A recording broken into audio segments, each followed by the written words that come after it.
All right, welcome to the Contractor Sales Academy podcast. What's up, mother? How we doing?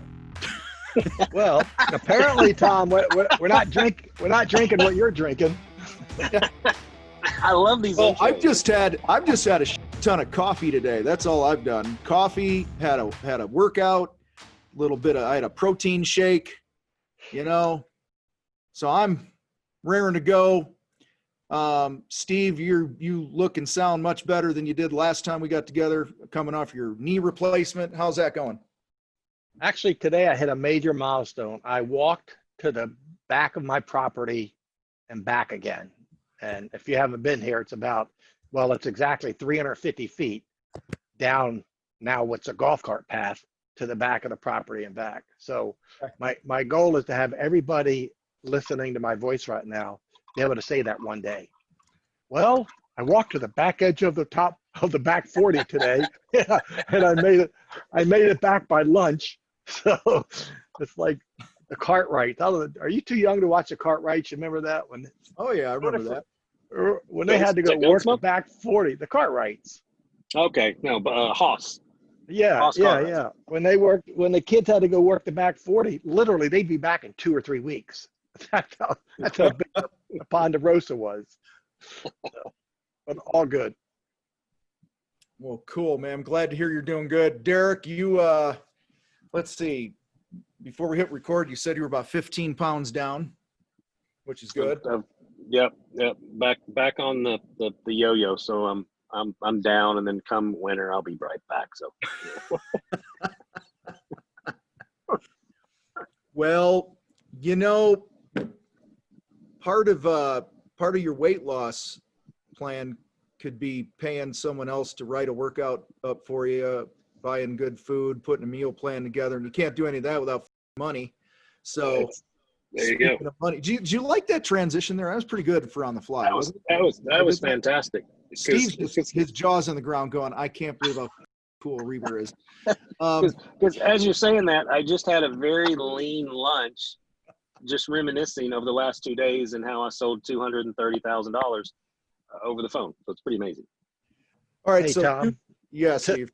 Derek's he's been waiting all day to say that. I know. He's been waiting. I sold 230,000. So what's better, Derek? I know you're going to tell the story. Is how long it took you, because you probably slaved and spent a lot of time in the truck driving around and going back home and typing up estimates and revising shit. And I mean, to sell 230 grand, that must have taken you at least 50, 60 hours.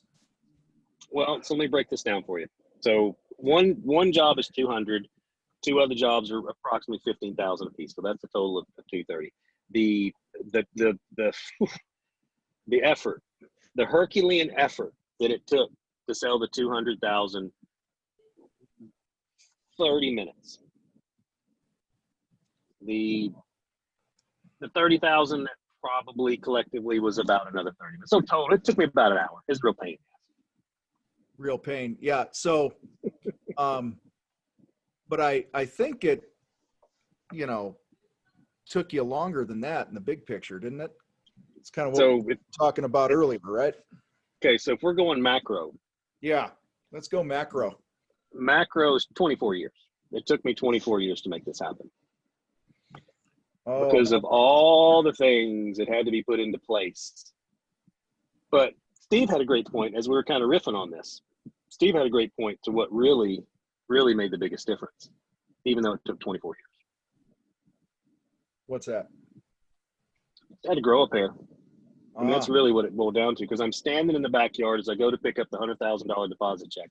Actually, it was going to be $75,000. And we're standing there, and he's I have a 15-minute window. He literally, the appointment was from 1 to 1:15 yesterday, and he had to be done at 1:15. And about 12 minutes in, there's a pattern here. About 12-minute points. Yeah, 12 minutes was your biggest job last year too. Yeah, so. I need to double down on this. I need to pay attention to this pattern. I hear a book coming. I hear a book coming. The 12-Minute Millionaire. There you go. There you go. I love that. So we're talking, and what's interesting, his wife even came out, and she was not impatient, but they're definitely high D's. He had an appointment. He had to get there. We're talking about, he laid everything out. And I was like, all right, dude, what's your number? And he was like $150. And I was like, no, I need your no bullshit price. Because what you Derek, just you can't explained. ask that. That's not allowed, man. You can't. You got to do like a bunch of mind reading and shit, don't you? You know, I don't know if it's allowed, but that's just where I'm at these days. And, you know, you got to read your audience. This wasn't like, you know, just this really soft guy. I mean, he's a mover and a shaker. You could tell. I knew that I could talk to him this way. Okay. But it doesn't matter who it is. You still have to say it. And it's just like, no, dude, it's what you want is not 150. I need your no bullshit price. And he said, well, I guess by your reference and what we're talking about, I guess I'm going to spend 200. I was like, I was really thinking 175, but I went, yep, 200. That's it. If you want what we just described, 200. He said, well, what's next steps? I said, just write me a check. That's simple. We'll get you on the books.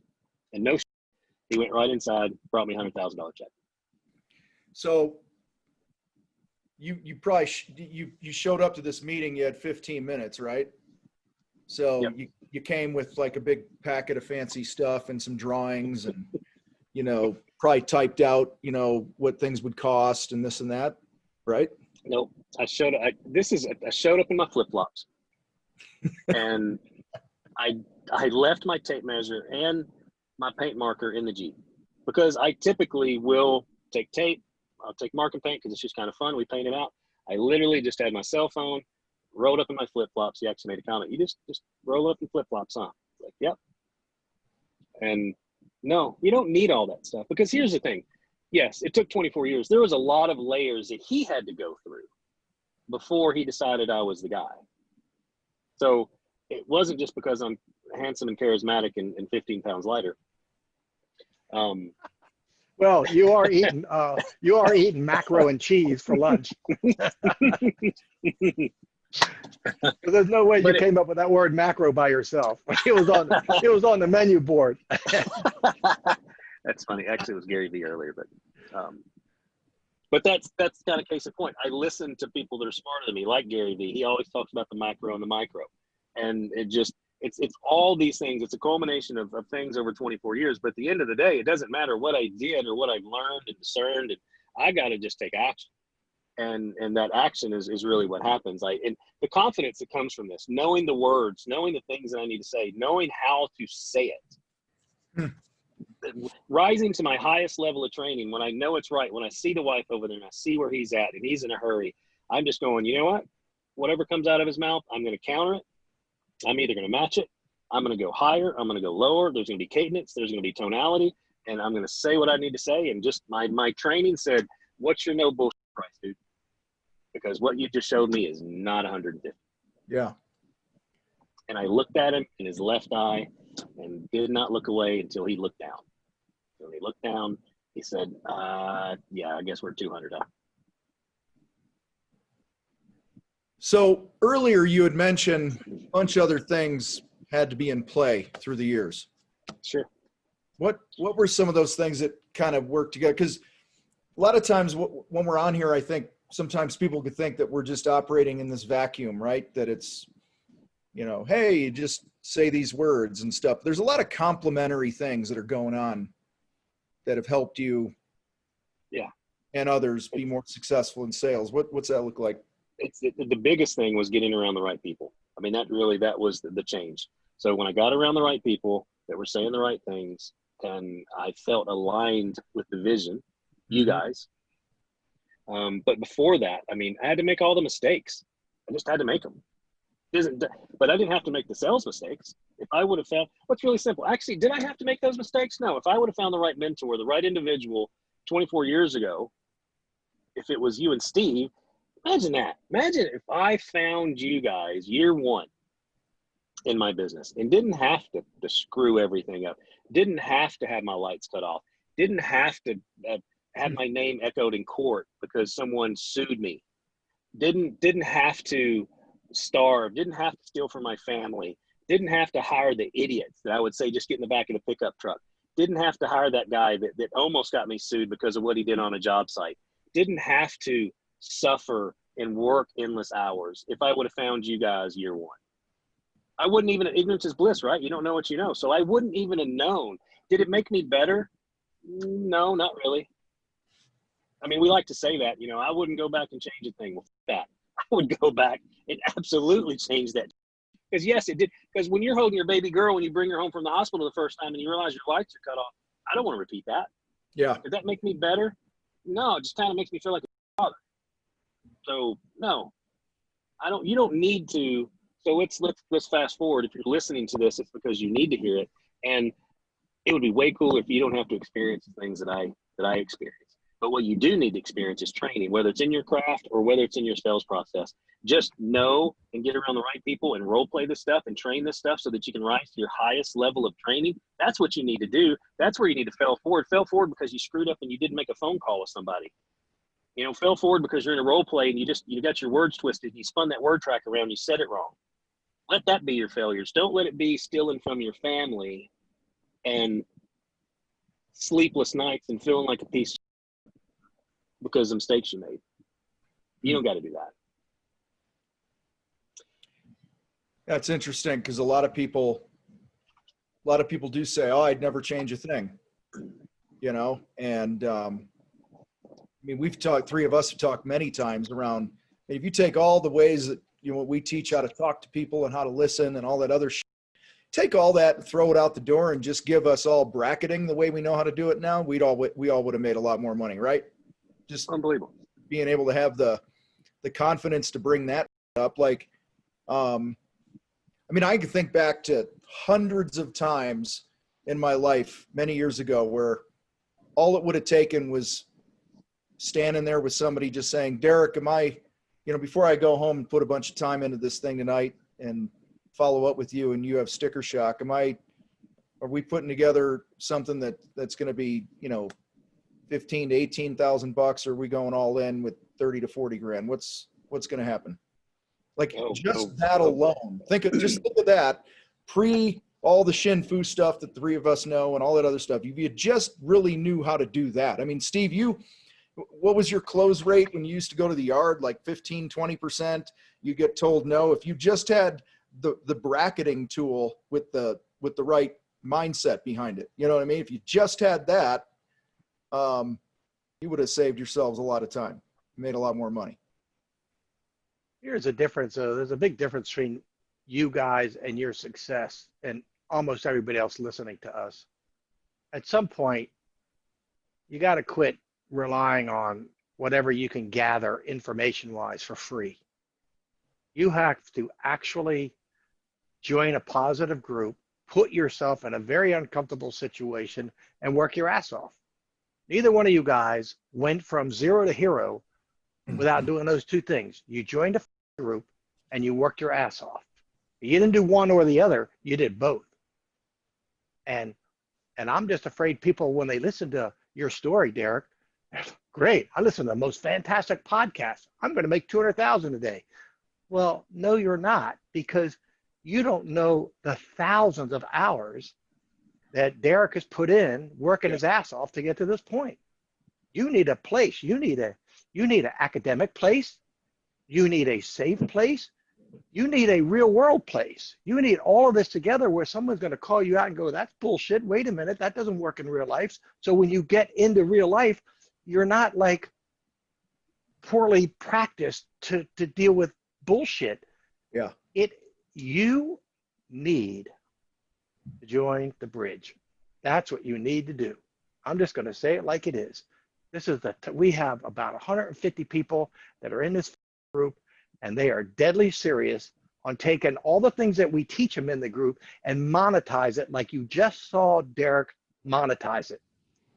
For the culmination, for Derek to go, no. Hey, look, dude, what's your no bullshit price? For those simple 8 words to come out of Derek's mouth, when think about it, most of us contractors, we would still be on our knees with our heads shoved so far up the customer's ass because we're talking in the $100,000 to $200,000 range. Yep. We never would have even noticed that the man was like ready to pull the trigger in under 15 minutes. So you need to stop listening and start doing if you ever think you're going to get in a place that Derek is in right now. Well, it's funny, on our CSA team call that we have before this each week, you would ask Greg, for those aren't listening or don't know, Greg's one of our sales coaches. He's a GC on the East Coast, super successful, crushing it. And Steve, I think you asked him something to the extent of, could you ever believe you would have sold a $600 and something thousand, house over the telephone in an hour, 2 hours or whatever? And how did you do that? I'm paraphrasing the whole conversation here. And Greg's response, the first thing out of his mouth was, I role played my ass off and practiced. And his second thing was, I got around the right community. And that's exactly what we've been preaching here every week that we do this show, and that's what I love about it. That success is pretty simple, right? I mean, knowing what to do is pretty simple.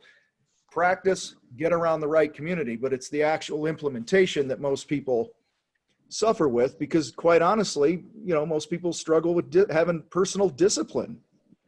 I mean, it's, I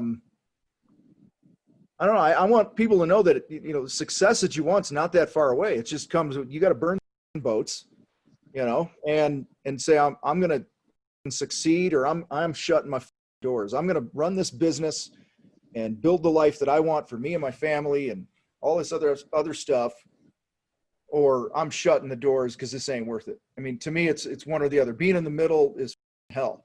I mean, Derek, you've said before, and there's so many people we could point to right now. You just happen to be here right now. You practiced your ass off doing what you're doing now, went from lights being cut off to totally different game financially. And this is what you've said to me. You're like, dude, I've changed my family tree. You know what I mean? Like, you changed the direction of your family tree because you decided to burn the ships, burn the boats. Yeah. Yeah. So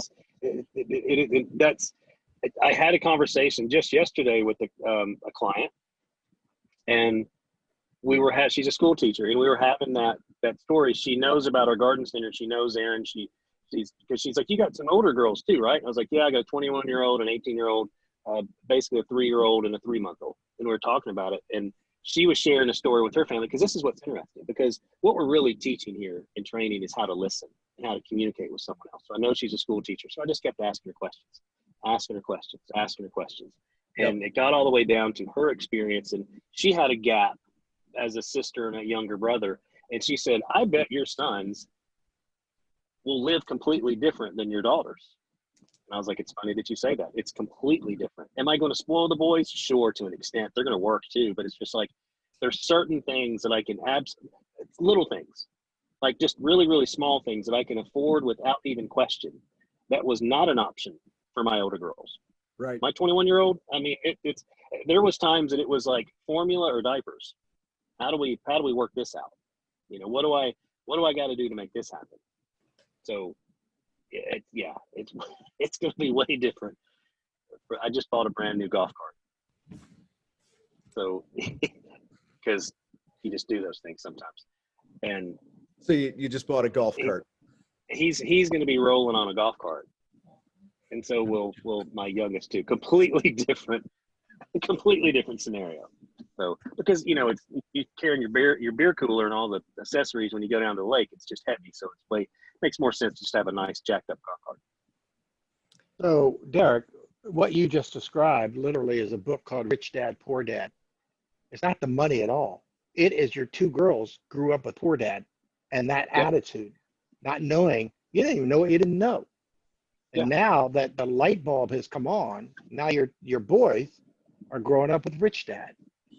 Yep. And the attitude, but it's the attitude that is going to change those boys' lives, not the money. The money's just going to f them up, tell you the truth. If you don't get that one right, it will. But I'm with you. It's the attitude that you're going to pass down to your boys that you you didn't have it. And if you're listening now and you think you're stuck with, like you think life is fixed, like you can't change shit, it's already a foregone conclusion, you're dead wrong. Because you're listening to, let me tell you that, and that's even weird to say, you're listening to 3 broke motherfuckers when we were growing up. Yeah. I'm telling you. And we changed the trajectory of our lives when an attitude changed. And our attitudes for all 3 of us changed at different points in our life. You know, some came young, some came middle age, some came older age. But as soon as our attitude changed about what we actually believed in, that's when shit got real, it changed. Hmm. That's the life you just lived, Eric. Well, it's amazing, but fortunately, and for you guys listening too, when you reach a state where you afford whatever you choose to afford, you're still going to have that grit that you can pass down to your children. Yeah, we may have some nice shit, but there's still a few things that you have to do as a young man or a young woman. You know, it's not just yeah. They're trust me, they're going to work. You know, there's a there was a podcast or YouTube video I was watching. It's from several years ago. I just watched a little bit of it. It had Mark Cuban. He was being interviewed by somebody. And I guess this is what I want to encourage people with is the attitude, right? Like this is about an attitude. And they asked him something about competition, and they said, you know, a lot of entrepreneurs, they dismiss like, oh, there's no competitors out there and stuff like that. I just mind my own business and I'm not worried about my competition. And Cuban's spin on it, I think, was pretty cool in the sense of, he said, I wake up every day and I truly believe somebody's trying to take what's mine. You know? And Derek, you touched on something in that story you were telling us about. You have to decide at some point you're going to stop stealing from your family. And, you got that golf cart, you got that boat, you got that freedom that you have right now. You have a pretty low financial stress that's sitting on you. Like all these things I look at that are things that are gifts to our families and loved ones. Right. And I think it's our duty to approach every day with the mentality, not a fearful mentality, but a mentality of if I don't stay on my toes, if I don't stay in my game, somebody's going to come and steal the shit that's mine, the shit that I've worked for, the stuff that I'm now providing for my family. And I get it. Like, I don't give a the going rate is. I don't care what people charge for something. I don't care what our competitors do. But I guarantee you there's somebody right now in your industry, if you're listening to this, who's fucking hungry. Okay. And one of the things, and Steve, I think you've seen this too. People reach a certain success. And there's a lot of people listening to this right now that would consider themselves successful. But when you reach a certain point of success, it's very easy to take your foot off the gas and coast. And I think that's at the root of what comes out of our mouths so many times about why this sales training is so important, is it helps you stay fresh. It helps you stay on your toes. It helps you, just like if I'm not continuing, what was it? There was a poster used to be on the gym in this police department. A buddy of mine was a cop. They had this big poster and it said, every day you don't train, somebody else is. And it showed a convict in prison lifting weights. And that was like motivation for the cops to be going like, hey, I better stay in shape and stay on my game here, no matter how long I've been on the force. And I don't know, I'm rambling here just to say, don't be satisfied with the success you guys have had. Like if you had a great year in 2019, good for you, but it doesn't mean in 2020. If you had a great June of 2020, it doesn't mean in July of 2020. And guys, we've seen it over and over and over and over again for 6 years now, or whatever it is. The guys that do what you guys have done and Greg has done and the others is they show up, they're committed to the community and they're practicing. And 100% of the time, when guys slip off, right, and then they come back, they rejoin the group or they just kind of get more active again or whatever, what do they always say? They're like, yeah, things haven't been as good. I slipped and I wasn't as involved and I let my role plays slip and this and that. And the bank account follows 100% of the time. We see it over and over. So I don't know, man, I'm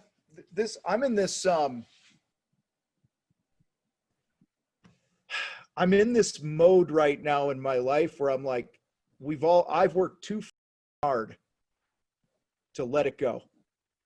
And it's not a greed thing. It's not a fear thing, but it's like, how many of us get to a certain point in our lives and don't have what we thought we would have to show for all the work that we've done and the experience we have in the trade, and all the customers that we've made happy through the years, and all the shit we've eaten, and to get to the other end of it and not have anything to show for it.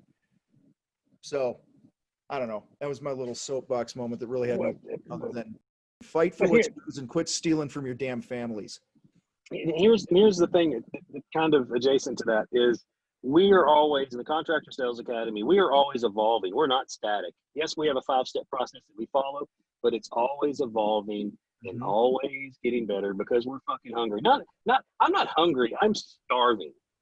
Like, well, hence losing weight, but I'm truly starving with purpose in this stuff. And don't confuse with me making a couple of coins with getting soft, because that's not it. It's just work hard, play hard scenario. I love to work hard. I love to put in the effort. I love to help. I love to see other people become successful. But I also want to go down the lake with my wife and just sit on our golf cart just like we were this morning and truly just being grateful and going, man, we have worked our ass off for this shit. Like total gratitude. But that goes into, it's like, well, that even fires me up even more. So how many more people can we help? How many more people can they have their golf cart and their wife at the lake having gratitude, whatever that looks like for you. But don't do it alone. Do it with a bunch of other cats that are starving and want to have a purpose. That's really it. Just a purpose to be successful at whatever you decide is successful.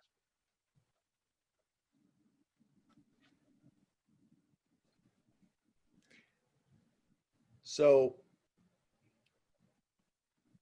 normally we talk to the guy who's running around not making a lot of money, and we've talked to that guy a little bit here today, but I also want to talk to the guy who's already successful. He's already making money. Maybe he's making a couple $100,000 a year right now.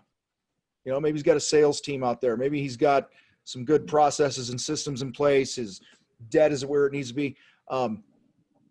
However, there's still something poking at that person because they know they're not living to their potential. They're not selling to their potential. They're not running the business to their potential.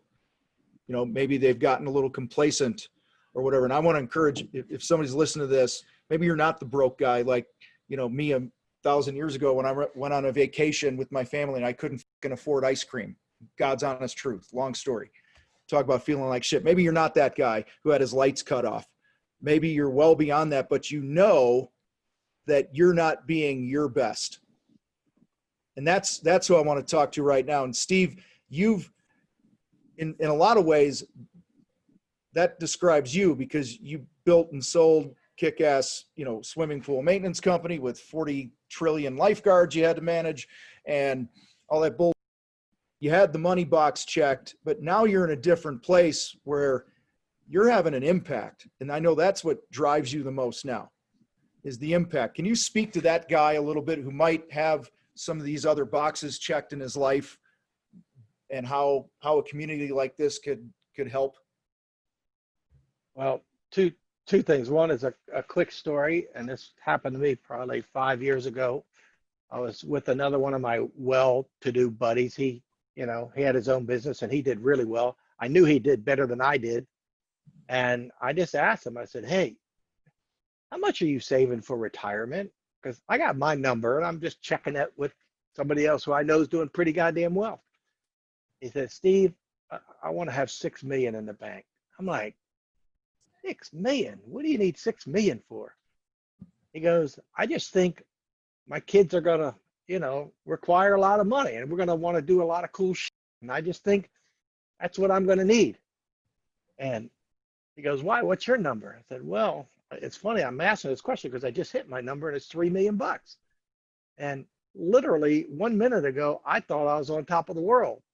Now I feel like a loser piece of shit because you're seeing something I don't see. So I remember I walked out of there and I told my wife, I'm so embarrassed that I've only saved $3 million.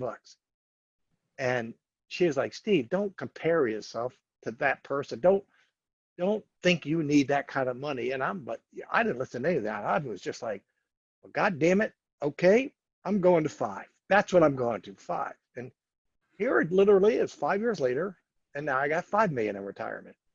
So I'm not in the scraping by mode in my life, but let me tell you the mode I am in my life. My dance world got shut down. I shelled out about $20,000 to different dance instructors and dance venues to keep them alive. And so the goddamn sport of, dancing is still here. There's many people that come across that do need help. They just need to get over that bridge from the old self to the new self, and they need a shot. And there's a lot of people, and I'm able to financially do that. And I never have to worry about, 10 grand here, 20 grand there. None of those things, they don't bother me. But let me tell you the bigger picture.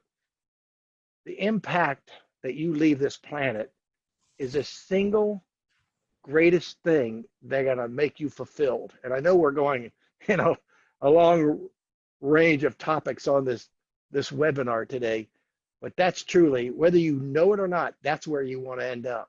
I mean, we've all played the game where you're actually in the coffin and you're the dead one and you're hearing what everybody's saying about you, and you don't care if there's one more zero in the bank. What you want to hear is that guy, Derek or Tom, they were good dudes, man. When I needed a helping hand, they believed in me. They gave me a helping hand. And because of them, my life changed for the better. That's the kind of shit you want to hear. And that's the reason your job is to make as much money as you can so you can help as many people along the way as you possibly can. End of story. Yeah, and Steve, you've said this 1,000 times. It's like, no matter what we think or feel about money, that's the world we live in at this point in time. It's part of the rules of the game, right? You need it. And it's way better to have it than to not have it. Steve, I called, I don't know, I sent you a text or something last week. There was like this flurry of people that were doing fundraisers on Facebook last week, and they're people I know and I'm friends with and this and that. And, some tragedies happened and some things like this. And it was nice just to hit a button on my phone and just go, hey, I'm going to help them out. I'm going to help this person out. I'm going to help this person out. And that giving aspect of it is something to be proud of, because we've worked hard for that shit. I don't know. I don't want this to go too crazy off the rails here today, but anyway. Well, Tom, let's bring it back to the bridge. Yeah. The bridge culminates, like I said, it's an academic place to go, but it's real world also. And once you go through our belt system, we have green belts and blue belts and brown. Once you hit a black belt, then the next role in the bridge is for you to pay it back and give back to the group and help those others achieve that black belt. And then you'll get a mentorship belt. So what we will do for you in the bridge is not just build you up and teach you how to land a big ass job like what Derek's talking about. We'll teach you that skill, but that's just 1.0. Mm-hmm. 2.0 bridge for you is when you start giving back, and that is when real life starts. Well, it's a great place to end, because that's why we do this, guys. I'm super proud of what we're building, super proud of our community, grateful for all the people that we have in the bridge, and I'm blown away, absolutely blown away, just watching them give to one another. They're available for one another. They have each other's backs. They encourage them. They call bullshit on their bullshit. It's pretty special to watch. I don't know about you guys. That's how I feel about it. So, guys, appreciate you all listening here today. Give us a review. Share this with another contractor. Head to contractorsalesacademy.com. Check the bridge out if you're looking for a place to help you take your game higher in any way, shape, or form. Steve, Derek, you guys rock. Have an awesome day, and we'll see you guys next time.